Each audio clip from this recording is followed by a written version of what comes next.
মহেন্দ্র সিং ধোনির helicopter shot মনে আছে? একদম ব্যাটটা ঘুরিয়ে ছক্কা।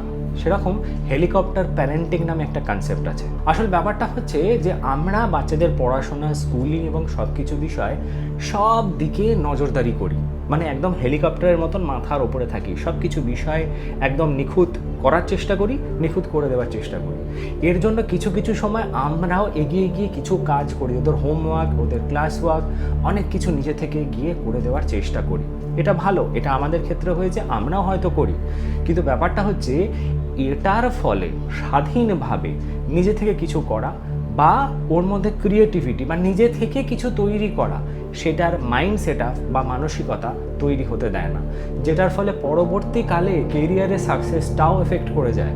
সেজন্য আজকের দিনে দাঁড়িয়ে হয়তো সে অনেক কিছু পারফেক্ট করে উঠতে পারছে না, কিন্তু তাকেও তার জায়গাতে ছেড়ে দিন, যাতে সে ভুলটাও বুঝতে শেখে, ভুলটা থেকেও করতে শেখে।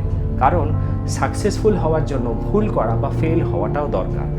আমি পরীক্ষায় ফেল হওয়ার কথা বলছি না, কিন্তু কিছুটা সময় ফার্স্ট সেকেন্ড থার্ড না হয়ে কিছুটা কম মার্কস পেলেও পরবর্তীকালে যাতে ভালো করতে পারে সেই মানসিকতা তো তৈরি হতে দেওয়াটাও খুব দরকার।